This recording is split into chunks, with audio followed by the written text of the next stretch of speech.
আসসালামু আলাইকুম। রাফসান তো ছোট ভাই, আমাদের সবার ছোট ভাই, আদরের ভাই।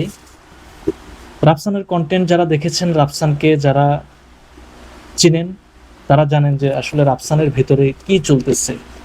বিশেষ করে গত 10-15 দিনের যে ঘটনা, এই ঘটনাটা সারা দেশব্যাপী তোলপাড় শুরু হয়েছে এবং সারা দেশের মতো যারা কন্টেন্ট ক্রিয়েট করে, যারা ভিডিওগ্রাফি নিয়ে কাজ করে, তাদের ভিতরে কিন্তু এক ধরনের তোলপাড় শুরু হয়েছে যে যারা আপনাকে ভালোবাসে, যারা আজকে আপনাকে বলছে যে তুমি বেস্ট, তুমি ভালো, তুমি এগিয়ে যাও, তারাই আবার কালকে আপনার পেছনে লাগবে।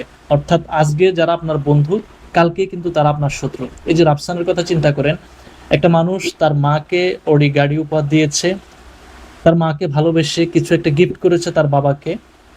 এটা নিয়ে সামাজিক যোগাযোগ মাধ্যমে বেশ আলোচনা, বেশ সমালোচনা যে রাফসান এত টাকা কোথায় পেল, রাফসান কেন ওডি গাড়ি উপহার দিবে। আপনারা জানেন যে এটি বেশ নামকরা একটা ব্র্যান্ড, এবং কি আমি যেটা দেখেছি যে আহ, বাংলাদেশে প্রায় 27 থেকে 28 জন মানুষের কাছে নাকি এই গাড়িটি আছে, এবং এটা আমি একটা তথ্যে দেখেছি আর কি।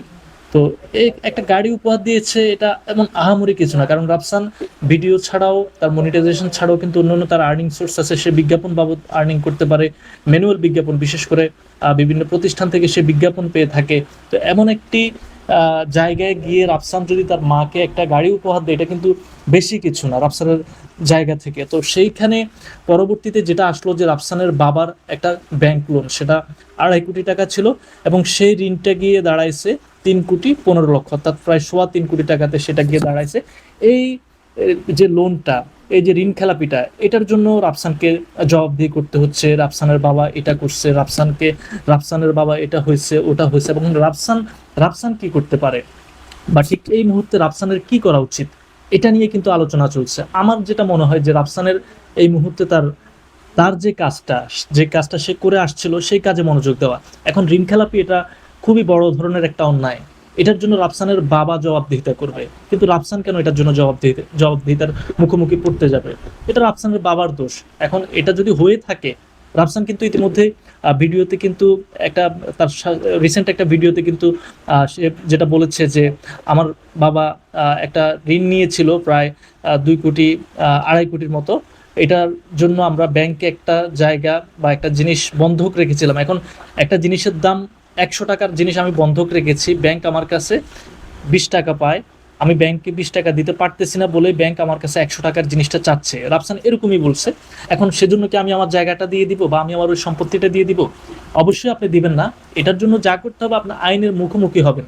পরবর্তীতে আপনারা আইনের দ্বারস্থ হয়েছেন, রিড করেছেন, এটা করেছেন, সেটা করেছেন। তো সবকিছু মিলে এটা কিন্তু একটা বিচার প্রক্রিয়ার বিষয়। এখানে আমি বললাম রাফসান কালকে গিয়ে ঋণ শোধ করে দিল, বিষয়টা আবেগের জায়গা না।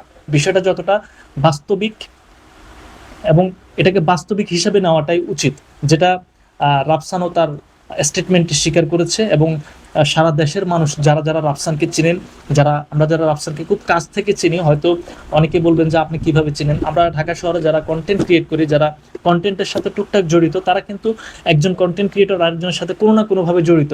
সেটা আপনি যে কোনো কাজেরই হোক, যেটা যে কোনো মাধ্যমই হোক, তার সাথে আমাদের যোগাযোগ ছিল। কিন্তু যেটা সবচেয়ে আমার কাছে অবাক লেগেছে, সেটা হচ্ছে রাফসানের লেভেলের যে কন্টেন্ট ক্রিয়েটর যারা আছেন, আমি নাম বলবো না, তারা কিন্তু কেউ রাফসানের পাশে দাঁড়াতে চাননি, এবং কি এখন পর্যন্ত কেউ কিন্তু ক্লিয়ার কাট স্টেটমেন্ট দেননি যে আমরা রাফসানের পাশে দাঁড়াচ্ছি, বা আমরা রাফসানের পক্ষ হয়ে কথা বলবো, বা রাফসানের যদি কোনো ধরনের হুমকির সম্মুখীন হয়, সেটার এগেনস্টে আমরা কথা বলবো। এই ধরনের কিছু কিন্তু কেউ এখন পর্যন্ত বলেননি, বা এখন পর্যন্ত বলার কোনো নমুনাই দেখতে পাচ্ছে না। তো এখান থেকে একটা জিনিস কিন্তু ক্লিয়ার, যে মিডিয়ার যে জায়গাটা বা কন্টেন্টের যে জায়গাটা, এটা কিন্তু কোনো আবেগের জায়গা না। এটা একেবারে স্ট্রেট ফরওয়ার্ড একটা বিষয়, যে আপনার ফেমাসনেস আছে, বা আপনি ফেম এখন পর্যন্ত ধরে রাখতে পারছেন, আপনার শরীরের ফিটনেস ধরে রাখতে পেরেছেন, আপনার বিবেক বুদ্ধি খাটাইতে পারছেন, এখন পর্যন্ত আপনি টিকে থাকবেন।